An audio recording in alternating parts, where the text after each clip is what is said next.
ஓம் சாய்நாதனே போற்றி. வாழ்க வையகம், வாழ்க வளமுடன். அனைத்து உறவுகளுக்கும் இனிய வணக்கம். நிகழும் ஸ்ரீ மங்களகரமான குரோதி ஆண்டு மார்கழி மாதம் 17ஆம் தேதி புதன்கிழமை அன்று தனுசு ராசி உத்திராடம் நட்சத்திரத்தில் கன்யா லக்கணத்தில் இந்த மகத்தான ஆங்கில புத்தாண்டு பிறக்கிறது. இந்த வருட ஆரம்பத்தில் கிரக நிலைகள் என பார்த்தால் குரு பகவான் ரிஷபராசியில் வக்ர நிலையில் சஞ்சாரம் செய்கின்றார். கடகராசியில் செவ்வாய் பகவான் வக்ரம் மற்றும் நீச நிலையில் சஞ்சாரம் செய்கின்றார். கன்னி ராசியில் கேது பகவானின் சஞ்சாரமும், விருச்சிக ராசியில் புதன் பகவானின் சஞ்சாரமும், தனுசு ராசியில் சூரியன் மற்றும் சந்திர பகவானின் இணைவும் இருக்கும். கும்பராசியில் சுக்கிரன் மற்றும் சனி பகவானின் சஞ்சாரம் இணைந்திருக்கும். அடுத்ததாக மீனராசியில் ராகு பகவானின் சஞ்சாரம் இருக்கும். இவ்வித கிரக நிலைகளை கொண்டு இந்த 2025ஆம் வருடம் ஆரம்பமாகிறது. இந்த புத்தாண்டில் சனி பெயர்ச்சி, குரு பெயர்ச்சி, ராகு கேது பெயர்ச்சி என முக்கிய கிரகங்களின் பெயர்ச்சிகள் நடைபெற உள்ளது. இதன் காரணமாக சில ராசிக்காரர்களுக்கு குடும்பம், வேலை, தொழில் என அனைத்து விதத்திலும் முன்னேற்றம் ஏற்பட வாய்ப்புள்ளது.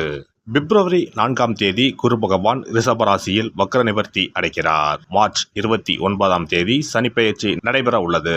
சனி பகவான் கும்பராசியில் இருந்து மீனராசிக்கு இடப்பெயர்ச்சி ஆகின்றார். மே மாதம் 14ஆம் தேதி குரு பகவான் ரிஷபராசியில் இருந்து மிதுன ராசிக்கு இடப்பெயர்ச்சி ஆகின்றார். மே மாதம் 18ஆம் தேதி ராகு கேது பெயர்ச்சி நடைபெறும்.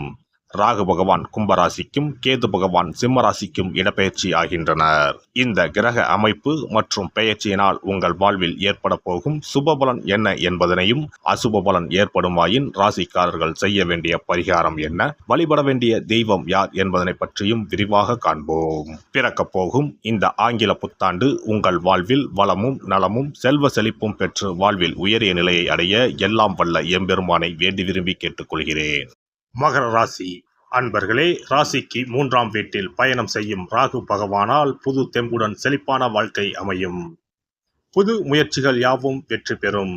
தேவைகள் பூர்த்தியாகும்.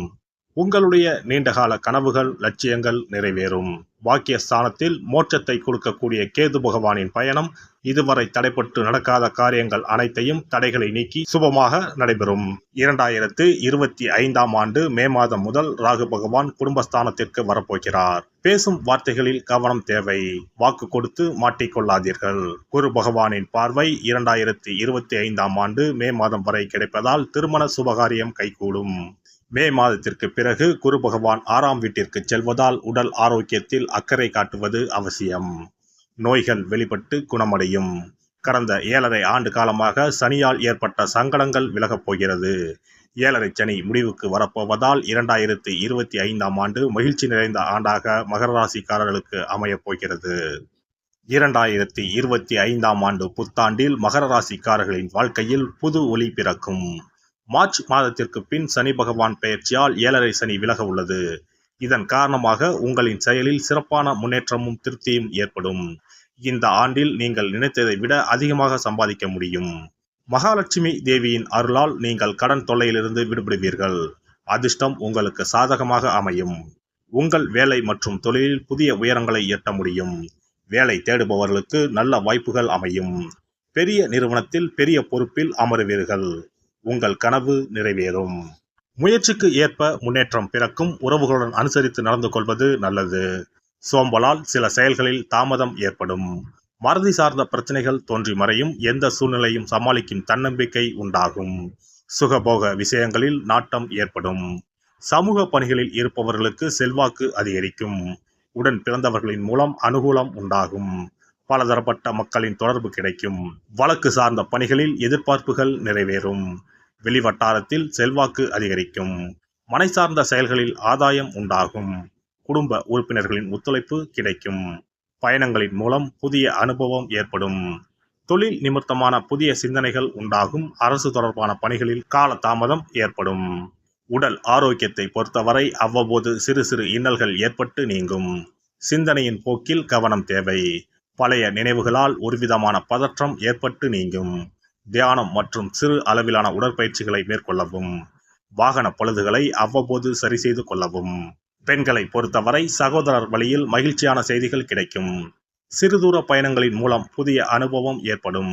சுபகாரியம் தொடர்பான எண்ணங்கள் அலைச்சலுக்கு பின்பு கைகூடும். விலை உயர்ந்த பொருட்களில் கவனம் வேண்டும். நுட்பமான பணிகளை துரிதமாக செய்து முடிப்பீர்கள். செல்வ சேர்க்கை தொடர்பான எண்ணங்கள் கைகூடும். வியாபார பணிகளில் லாபகரமான வாய்ப்புகள் அமையும். மாணவர்களுக்கு விளையாட்டு தொடர்பான விஷயங்களில் புதிய அனுபவம் ஏற்படும். உயர்கல்வியில் சிறு சிறு குழப்பங்கள் தோன்றி மறையும். கணிதம் சார்ந்த விஷயங்களில் ஆர்வம் அதிகரிக்கும். நபர்களின் தன்மை அறிந்து நட்பு கொள்ளவும். மறதி தொடர்பான சிக்கல்கள் தோன்றி மறையும். ஆராய்ச்சி பணி சார்ந்த வெளியூர் பயண வாய்ப்புகள் கைகூடும். பணி புரிவோருக்கு வேலை நிமித்தமான முயற்சிகள் கைகூடும். எழுத்து சார்ந்த துறைகளில் புதிய வாய்ப்புகள் கிடைக்கும். புதிய பொறுப்புகளின் மூலம் மதிப்பு மேம்படும். சக பணியாளர்களிடம் பொறுமையை கையாளவும். மற்றவர்களை பற்றிய கருத்துக்களில் கவனம் வேண்டும். அறிமுக நபர்களிடம் தனிப்பட்ட விஷயங்களை பகிர்வதை தவிர்க்கவும். வெளியூர் பணி வாய்ப்புகளில் சிந்தித்து செயல்படவும். வியாபாரியை பொறுத்தவரை வியாபார பணிகளில் உழைப்புக்கு ஏற்ற லாபமும் முன்னேற்றமும் உண்டாகும். வேலையாட்களிடம் அனுசரித்து செல்வதன் மூலம் ஒத்துழைப்பு அதிகரிக்கும். வர்த்தகம் தொடர்பான பணிகளில் ஆலோசனை வேண்டும். கூட்டாளிகளின் எண்ணங்களை புரிந்து செயல்படுவீர்கள். கூட்டாளிகளிடம் பொறுமையை கடைபிடிப்பது நல்லது. அரசு தொடர்பான பணிகளில் சூழ்நிலைக்கு ஏற்ப செயல்படவும். கலைஞர்கள் கலை சார்ந்த துறையில் புதுவிதமான மாற்றங்களை செய்வீர்கள். வாழ்க்கை துணைவரின் எண்ணங்களை புரிந்து அதன்படி நடந்து கொள்வீர்கள். அரசு வழியில் சில உதவிகள் கிடைக்கும். காரசாரமான பேச்சுவார்த்தைகளை குறைத்துக் கொள்ளவும். வரவுக்கு ஏற்ப செலவுகள் உண்டாகும். ஆடம்பரமான சிந்தனைகளை குறைத்துக் கொள்வது நன்மையை தரும். பெருந்தன்மையான செயல்பாடுகளால் உங்களின் மதிப்பு கூடும். அரசியல்வாதிகளை பொறுத்தவரை சாதுரியமான பேச்சுக்களின் மூலம் புதிய மாற்றங்களை உருவாக்குவீர்கள். பலதரப்பட்ட மக்களின் அறிமுகம் கிடைக்கும். திறமைக்கு ஏற்ப செல்வாக்கும் பாராட்டுகளும் அதிகரிக்கும். எதிராக இருப்பவர்களை அறிந்து கொள்வீர்கள். வழக்கு பணிகளில் சில மாற்றமான சூழல் ஏற்படும். வெள்ளிக்கிழமை தோறும் நல்லெண்ணெய் தீபம் ஏற்றி லட்சுமி நரசிம்மரை வழிபாடு செய்து வர முயற்சிகளில் உள்ள தடைகள் நீங்கும். சிறப்பு தொகுப்பு 2025ஆம் ஆண்டு சிறப்பாக அமைய புத்தாண்டு அன்று இதை மட்டும் செய்தால் போதும். 2025ஆம் ஆண்டு புத்தாண்டை வரவேற்க அனைவரும் ஆவலாக காத்திருக்கிறோம். ஆனால் அதற்கு முன்பு 2024ஆம் ஆண்டிற்கு நன்றி சொல்லி விடை கொடுப்பதும் மிகவும் முக்கியமானதாகும். இந்த ஆண்டில் கிடைத்த நல்ல விஷயங்களுக்கு நன்றி சொல்வதுடன் கிடைக்காமல் போன விஷயங்களுக்கும் சேர்த்து நன்றி சொல்ல வேண்டும். இதனால் பிறக்கப் போகும் புதிய ஆண்டில் அவைகள் இன்னும் சிறப்பாக நமக்கு நடப்பதற்கு வழிவகுக்கும். 2025ஆம் ஆண்டிற்கான காலண்டர் வாங்குவதற்கு முன் அதில் வேறு எந்த நிறுவனத்தின் பெயரோ எதுவும் இல்லாததாக பார்த்து வாங்கி வீட்டில் வைக்க வேண்டும். குறிப்பாக மகாலட்சுமி, வராகி அம்மன் படத்துடன் இருக்கும் காலண்டரை வாங்கி வீட்டில் வைப்பது நல்லது. இது தவிர புத்தாண்டு நாளன்று எந்த மாதிரி விஷயங்களை செய்தால் வரப்போகும் ஆண்டு நமக்கு சிறப்பான ஆண்டாக அமையும் என்பதை நாம் தெரிந்து கொள்ளலாம். ஒவ்வொரு ஆண்டும் ஆங்கில புத்தாண்டோ அல்லது தமிழ் புத்தாண்டோ எதுவாக இருந்தாலும் சரி, பிறக்கப் போகும் புதிய ஆண்டு சிறப்பாக இருக்க வேண்டும். இந்த ஆண்டிலாவது நம்முடைய கஷ்டங்கள் தீர வேண்டும் அல்லது நினைத்த காரியம் கைகூட வேண்டும் என்று அனைவரும் நினைப்பதுண்டு. ஆண்டு முழுவதும் நல்லபடியாக அமைய புத்தாண்டு அன்று நாம் சில விஷயங்களை மேற்கொள்ள வேண்டியது ரொம்ப முக்கியம். இதனால் புதிய ஆண்டு உங்களுக்கு ஆரோக்கியம், சந்தோஷம், செல்வ வளம் நிறைந்த ஆண்டாக அமையும். புத்தாண்டு அன்று காலையில் எழுந்தவுடனேயே நாம் குளித்து விடுவோம். அப்படி நாம் குளிப்பதற்கு முன் குளிக்கின்ற நீரில் 3 முக்கியமான பொருட்களை சேர்ப்பது மிகவும் நல்லது. அந்த தண்ணீரில் முதலில் சிறிது கல்லுப்பை சேர்க்க வேண்டும். கல்லுப்பு நமக்கு இருக்கும் கண் திருஷ்டி, எதிர்மறை ஆற்றல்கள் ஆகியவற்றை அகற்றிவிடும். அடுத்ததாக சிறிது மஞ்சள் தூளை அதில் சேர்க்க வேண்டும். இதுவும் எதிர்மறை ஆற்றல்களை நீக்கி வாழ்வில் மங்களங்களை நிறைய செய்யும். மூன்றாவதாக சிறிது சுத்தமான பாலை சேர்க்க வேண்டும். அது பசும்பாலாக இருப்பது மிகவும் சிறப்பானது.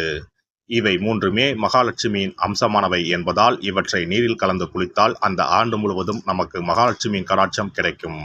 அடுத்ததாக புத்தாண்டு அன்று காலையில் வீட்டின் வாசலில் சிறிதளவு மஞ்சள் தடவி அதன் மீது அரிசி மாவில் கோலமிட வேண்டும். அதன் மீது ஒரு அகலில் மஞ்சள் நிற திரியிட்டு நெய் விட்டு தீபம் ஏற்ற வேண்டும். அதற்கு பிறகு வீட்டிற்குள் நல்லெண்ணெய் தீபம் ஏற்றி அன்னாசி பூ நறுமணம் கொண்ட ஊதுபத்தியை ஏற்றி வைத்து வழிபட வேண்டும். இந்த ஆண்டில் வராகி அம்மனை வழிபடுவது சிறப்பானது. இதனால் வெற்றிகளும் மகிழ்ச்சிகளும் கூடும். அதேபோல் புத்தாண்டு அன்று இரவு 9 மணிக்குள் சில முக்கியமான பொருட்களை வீட்டின் பூஜை அறையில் வாங்கி வைத்து வழிபடுவதால் வீட்டின் பொருளாதாரத்தை அதிகரிக்க செய்யும். ராகு காலம், யமகண்டம் இல்லாத நேரம் புதிதாக தேங்காய் ஒன்றை வாங்கி வீட்டின் பூஜை அறையில் வைத்து வழிபட வேண்டும். அதன் பிறகு அதை எடுத்து சமையலுக்கு பயன்படுத்திக் கொள்ளலாம். தேங்காய் மங்களத்தின் அடையாளமாக கருதப்படுகிறது. இந்த பொருளை வீட்டில் வாங்கி வைப்பது மிகவும் நல்லது. அதோடு மயிலிறகை தேவஸ்தான கடைகளில் போய் வாங்கி கொண்டு வந்து வீட்டில் வைக்கலாம். முருகப்பெருமானின் வாகனமாக இருக்கக்கூடிய மயிலின் இறகை வீட்டில் வைப்பதால் நேர்மறை ஆற்றல்கள் பெருகும். அடுத்ததாக ஒரு கைப்பிடி அளவாவது பச்சரிசியை வாங்கி வீட்டில் வைத்து வழிபடலாம். கடைசியாக லட்சுமி குபேரர் சிலையை வாங்கி வைக்கலாம். லட்சுமி குபேரர் சிலை கிடைக்காவிட்டாலும் லட்சுமி குபேரர் படத்தையாவது வாங்கி வைத்து வழிபடுவது சிறப்பு. இதனால் ஆண்டு முழுவதும் வீட்டில் செல்வம் பெருகிக் கொண்டே இருக்கும். எல்லாம் வல்ல இறையருளால் நீங்களும் உங்கள் அன்பு குடும்பமும் உடல் நலம், நீலாயுள், நிறை செல்வம், உயர் புகழ், மெய்ஞானம் ஓங்கி வாழ்க வளமுடன். இந்த வீடியோ பதிவு உங்களுக்கு பிடித்திருந்தால் லைக் பண்ணுங்க, கமெண்ட் பண்ணுங்க, ஷேர் பண்ணுங்க, மறக்காம சப்ஸ்கிரைப் பண்ணுங்க, பக்கத்துல இருக்கிற பெல் பட்டனை கிளிக் பண்ணுங்க. நன்றி, வணக்கம். ஓம் நமச்சிவாய, சிவாய நம.